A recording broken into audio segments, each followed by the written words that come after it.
So the other day I was walking through the Sierra Nevadas and we were playing some golf again, and there's massive trees, but there's no shade and it's brutally hot. And the funny thing is, it didn't bother me at all because I knew that we were going to be heading back home soon after the fact. So it's kind of like holding stocks. You might know that your stock is going to be a stock you're going to hold long term. So you don't really think about it too much when it dips. Maybe, it's has a pullback, things are red, there's a volatile move, and you don't really change too much of how you feel about it because the destination is where you're going and the thesis stays intact. There's no reason to panic.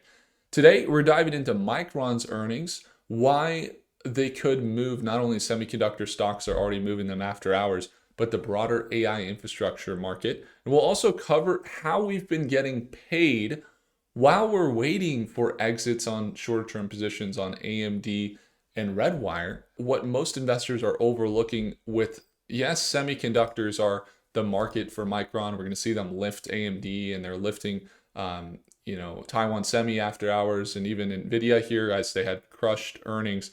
But they're also there's some semiconductor plays like AMD that are having their foothold in the space market as well, which we're going to touch on here. So with the biggest move that we've seen on Micron stock in a little bit, they had this very, very consistent uptrend that we were watching here. And again, this is just the 4-hour time frame. It's almost like it's inevitable. It's a very consistent trend. They surged up to 1250. They have added hundreds of billions of dollars in their market cap over the last few months. And as they pull back from 1245, we were just talking about this in our financial boardroom that we will see, if earnings are great, not only will we see a good move, but we'll also see other stocks rise as a result. And that's exactly what we could actually see here with Micron. Micron made that 20% continuation in trend now after selling back down to that rising support level, making the recovery of 20% gain. They added about $200 billion in market cap in just about an hour. And now they're near that resistance once again.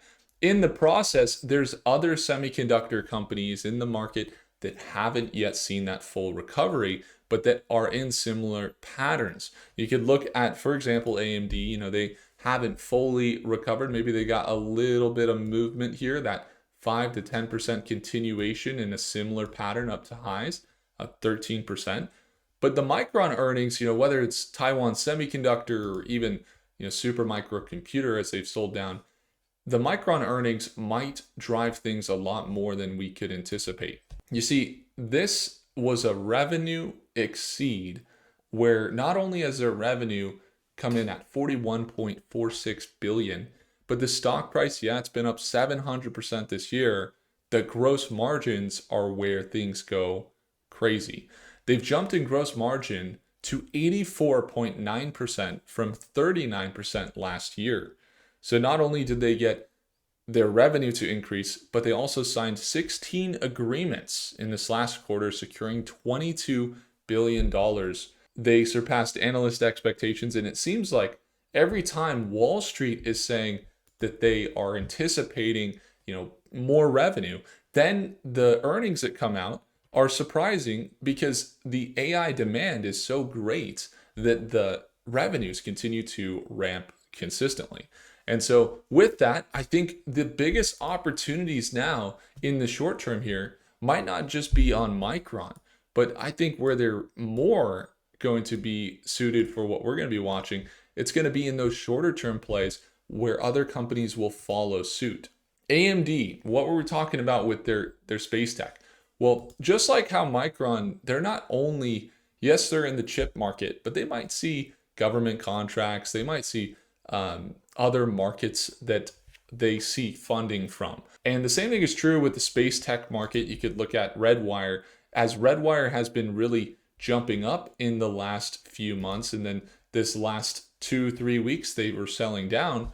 A lot of these companies are not only reliant, on the NASA funding or the general space tech for the launching and infrastructure, but big time on the government spending as well.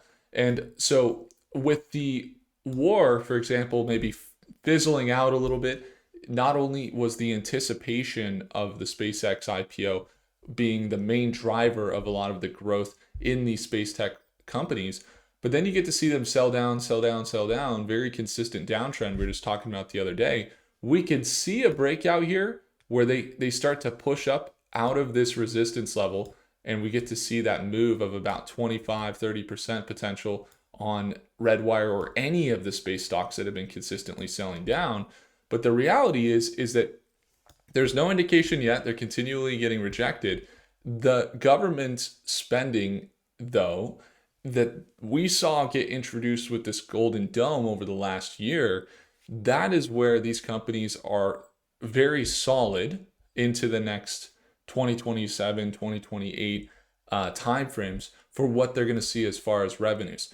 We saw so much spending and so many contracts come out in the last 3-4 quarters that a lot of that revenue is going to come into these space stocks into the next year, 2 years, where you might see some little bit of hesitation or a short-term continued downtrend with these space stocks is that they're saying, hey, there's not going to be as much investment from government spending in defense, given that the war's not escalating as much or things are kind of calming down a little bit. And so what happens, you get more allocation into space tech in the medium long term because they're going to see good contracts that they already had, but it might not just be as explosive. But things are probably looking very solid into the medium to long term in the space tech market. You just see this momentary pullback with looking for things to, once you get a 10% to 15% recovery in the space tech market, you're immediately back into breakout territory, whether that's on Rocket Lab, whether that's on LUNR or Black Sky or ASTS or any of these stocks. Once you get a 5 to 10% breakout, a lot of them are very consistent in their downtrend. As soon as it breaks pattern, then you start to see potential recoveries of that 20-30% here, or as much as 100% recoveries on a lot of these space tech companies getting back to where they were. And why I bring that up too is because one of the things you want to look at, for example, AMD, these semiconductor companies are also providing for Starlink, for example, or for the AI compute that's being built in the space infrastructure. And so AMD is one that you're going to see after these earnings that just came out with Micron. It's going to carry, for example, Supermicro and AMD and Taiwan Semi and onsemi and NVIDIA or Broadcom. We're most likely going to see some of those companies follow suit. So that's where the opportunities could potentially present themselves at market open tomorrow morning. We can see those gaps fill up. You see those 10% swings of continuations in trend, for example, on Taiwan Semi or on AMD or with Supermicro Computer. If they really kick into gear, you could see a potential big recovery here up into those 20 to 30 to 50. And then you get $50 targets, 50% recoveries. So the question is too, when you're a long-term investor and you're a short-term trader, for example, I told you earlier that I want to share with you how we're getting paid to wait or how we're getting paid to do nothing on some of these stocks via options. And I want to walk you through some positions that we've been taking that have been increasing our profits. You can see on the right here, you got a few recent moves with Keel 70%, on calls, on Supermicro Computer 64%. And I would encourage anybody, when you think of options, a lot of people think of like buying calls, buying puts, and that's really high risk unless you're going far out in the expiration and you're probably in the money. But when it comes to how I'm approaching options right now, the biggest advantage that investors are seeing right now in a market where it's choppy, where you get this side to side or you get top down and then you get sell downs and things are a little choppy in the markets like they have been the last week, 2 weeks, is to, for example, sell calls at a level that makes sense where, for example, if I'm selling calls, I'm in Supermicro Computer, it means I already own shares, and I'm basically going to sell calls saying I would sell Supermicro Computer at, let's say, $40, and I would be happy to sell it at that price. And if I'm looking for an exit on a medium term or something like that, I want to sell Supermicro Computer, I would be happy to sell it at 35. What happens when I sell a call is essentially I'm giving the right to have my shares assigned away to someone else at that price. And I'm getting paid a premium in order to enter into that trade. So I might collect a couple $100, couple $1,000 to then say, oh yeah, I'll go ahead and let go of my shares at 35 if somebody's willing to pay that. Now, if it hits 35, okay, I'm now selling my shares and I'm cool with that. That's the price I would sell. And also I get to keep the premium that I got to collect by selling the call. Now, if I sell a call at $35 and Supermicro never gets to $35 or within the expiration, then I just get to keep my premium that I collected and I get to keep my shares. I never get my shares assigned away to anyone else.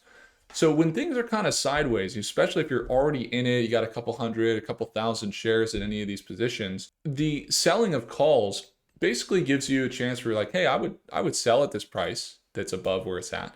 And I would be fine even if I got assigned away, I would just buy it back right after. But I'm going to collect a premium. They're going to pay me now for committing to doing that if it reaches those prices. Okay, great. If it never reaches it, keep my premium. I'm happy it's made money to do nothing. If it reaches there, then excellent. I'm happy to sell at those prices. And so this is a really powerful exit strategy for some of these shorter term or medium term trades that you see prices, or maybe you're never even expecting it to hit the level and you sell calls at those levels. And if it goes up, great, you sell at that price and then you still get to keep your premium. That's how it works. Now, I've been doing that and it's been extremely effective, increased profits by about 2 to 3% consistently on some of the entries I've had recently. And then also, I've been taking the same approach to not buy puts or not to buy calls, but to sell calls when I want to exit, just like that, at price I'd exit and collect the premium, but also selling puts to get my entry. So for example, like let's say that we're looking here at Supermicro, and I say I would buy this at 25. I'm essentially going to sell puts at $25 and say, if it reaches down to those levels, that's how much I would pay for Supermicro shares, one contract, 100 shares. And I'm essentially committing to buying at that price that's below. So if it never hits 25, I get to keep the premium that I get paid to make that commitment. And if it does hit those levels, great, I get to keep my premium. And if it hits that level, then I get an entry that's at my desired entry. And sometimes I'll never see it hit my desired entry. I'll never even have to buy shares, but I did get to keep the premium that I got paid out for the option. And so when markets are sideways, this could be extremely effective and has led to a lot of success for us as of recently. And hopefully that's helpful for you to learn. When it comes down to the movement of what we're seeing in these other stocks, the tides may rise. We may see some growth on some of these smaller semiconductor stocks. AVGO, Broadcom recently pulled back as well. They're going to see potentially some momentum. They could be carried up to previous highs would be 30%. You're looking at some similar big margins for profit across other semiconductor companies. And with Micron's earnings crushing it and the AI infrastructure continuing to see the demand as the earnings come out, the tides may rise more. You may see some of these companies do well. With that in mind, there's also a lot of factors. You got Trump announcements, you've got insider selling, you've got the different news articles that come out, the new partnerships that come out, or the lack of partnerships that break, or what have you. What I like to do is I use Prophecy AI, because the other thing you want to have is perspective on your trade.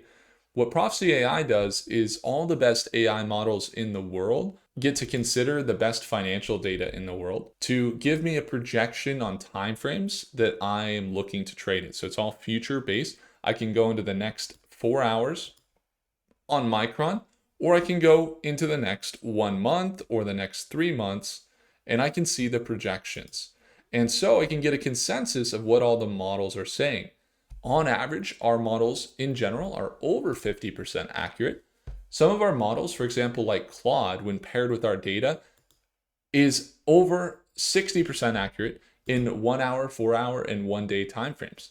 So as we see, for example, the projections into the next day here, we're looking at Claude anticipating this percentage gain. And I can look at any of the timeframes, see what the different models are projecting into the longer term timeframes as well to get an idea of where things are going. So if you're trying to keep up with a lot of stocks, it's as simple as just searching any stock you want. We could pull it up here, see the projections, get an idea, get a pulse on accurate projections from the best models and the best data in the world. If you want to get access, go have a look at the third link in the description. I would encourage you to simply take a look. I love using Prophecy, and we are seeing a tremendous amount of excellent feedback. So I'd love for you to get your hands on it. Seeing the different market connections of all the different companies and individual markets across technology and the micro markets within each market, or it's just joining our community, being a part of getting analysis and using the best AIs in the world to get any stock analyzed. Have a look at the third link in the description below. If you'd ever like to work with me one-on-one, take a look at the first link in the description. Do consider subscribing, hit the like button if I earned it, and I'll see you in the next video. Take care.